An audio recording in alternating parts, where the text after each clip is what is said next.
crafty friends, it's Joy here for Honeybee Stamps, and today I made this super cute dog card, and I'm going to share a really fun, easy 3D embossing folder technique.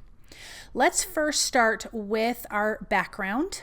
I am using some Rusty Hinge Distress Oxide ink and spritzing it with a little bit of water from my distress sprayer, and then just pulling my cardstock through that ink.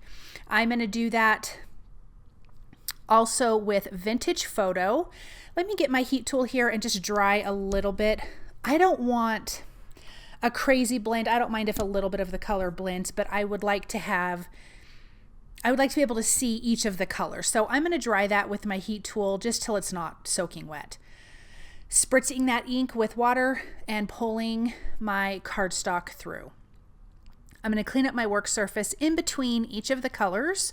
I will also use frayed burlap and then ground espresso.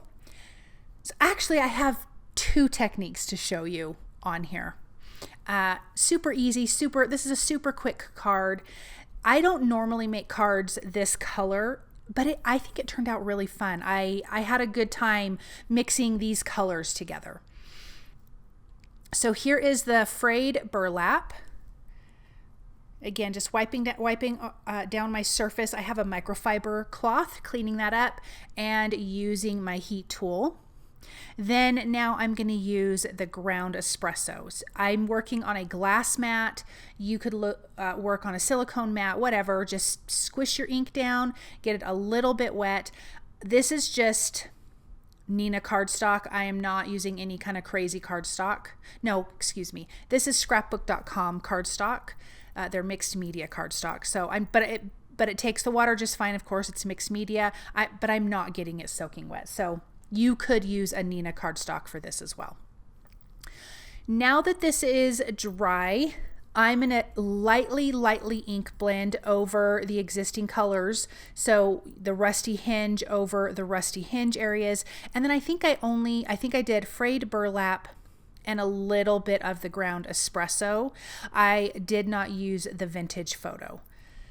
What I like about this is it kind of softens all of that background, softens the edges, which you don't need to do because I think it's lovely without doing it. But I like how it looks when I'm just very lightly ink blending. And you can see that I tapped off a lot of the ink off of my blender tool because I don't want it to be heavy. I want to kind of work for the color for the ink blending, but I also am starting off very light-handed. But as you can see, this just is kind of softening the edges using those same colors. I just think this turned out so fun. You could do this with any color combination that you want. Here is a little bit of that ground espresso. Again, very light-handed, tapping off most of the ink from the background. Now, the next thing that we're going to do is use the 3D embossing folder. I'm going to be using the Paw Prints. It's such a cute embossing folder. Now, I forgot to do something first, but I'm going to show you that we can go back and do it. So I'm going to run this through my die cut machine. You can see how it looks. It's cute. What I forgot to do was to ink up the embossing folder. So the debossed side, I am going to ink up. So the piece that goes on the top of this is what I want to ink. So I am going to use Black Soot Distress Oxide ink. You could use any color, whatever you're using in your color combinations, but the darker the better because you kind of want to cover up that ink on the background. So I'm going to take that ink pad and just go over. So this is the side that your images are indented, not sticking up. So I'm inking on a flat surface, if that makes sense. I want to make sure I'm getting it nice and good and inky. Then I can just line this up, but ideally I would have done this before I embossed it. I just totally forgot that that's what I was doing. I've lined that back up, running it through my die cut machine, and what it's going to do is ink up the empty space, the non-embossed space. Now look at that, and look at how all those little paw prints just popped out. Okay. Now I'm going to ink up this cute bulldog from the Tail Waggers stamp set. There is a coordinating die for this.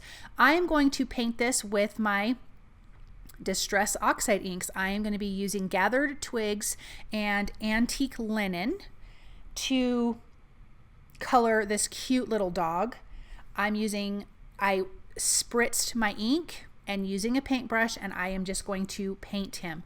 I love these kind of images because it does have already all of the shadow and detail. You don't have to add that. You can just add color over the top, which is really, really awesome. So I'm going to start with the Antique Linen. I'm adding just this light wash. I can come back in if I want it to be darker. And if I want it to be darker, I would squish more ink and use less water. So the more water you use, the more diluted the color is going to get. The less water, the darker it's going to get. Now this is the Gathered Twigs. I'm going to fill in the areas that I did not color yet. And we're going to give this cute bulldog some darker areas. Our family loves the short muzzled dogs, the little squished faces. Boxers are our favorite dogs. We do love bulldogs. We never had one. We have a French bulldog, and we love those. We've had a pug. That's just our type of dog. So of course I wanted to use him, but there's lots of other images of these cute dogs in the stamp set, and it's a red rubber stamp set, so you're going to get all of this fantastic detail. So I'm going to finish. Really quick and easy to color these images. This whole card was really quick and easy to put together, and sometimes you just need a quick card, something that looks different, that has a fun, easy technique. Now I'm stamping 2 sentiments from the Pet-tastic stamp set, and I use the coordinating dies for those, and I'm going to use the coordinating die for my puppy, but make sure that after you paint that he's nice and dry before you use any tape, because you can pull up where the paper was wet. So I'm going to tape that in place, run that through the die cut machine. I trimmed down my card panel slightly smaller than an A2 size and adhered it to a white card base. I'm adding some 2mm foam adhesive behind my sentiments, and 1mm foam adhesive behind the dog. I did that because one of my sentiments is going to overlap the puppy, so he needed to be a little bit further back, and I want the sentiment to be taller. So let me trim that off. I'm going to scooch him in. Let me trim off a little bit of that foam adhesive because that's where that is going to go over. So the top sentiment says, "Dogs leave paw prints on your heart." And the long one says, "Love is a 4-legged word." I just think those sentiments are so cute. Let's take a look at this up close. Look at all of that dimension, that fun inking technique, and that background is so fun. All of those paw prints have all that fun, different color. Thank you guys so very much for stopping by and watching. I hope that you enjoyed this project, and I hope you guys have a wonderful day.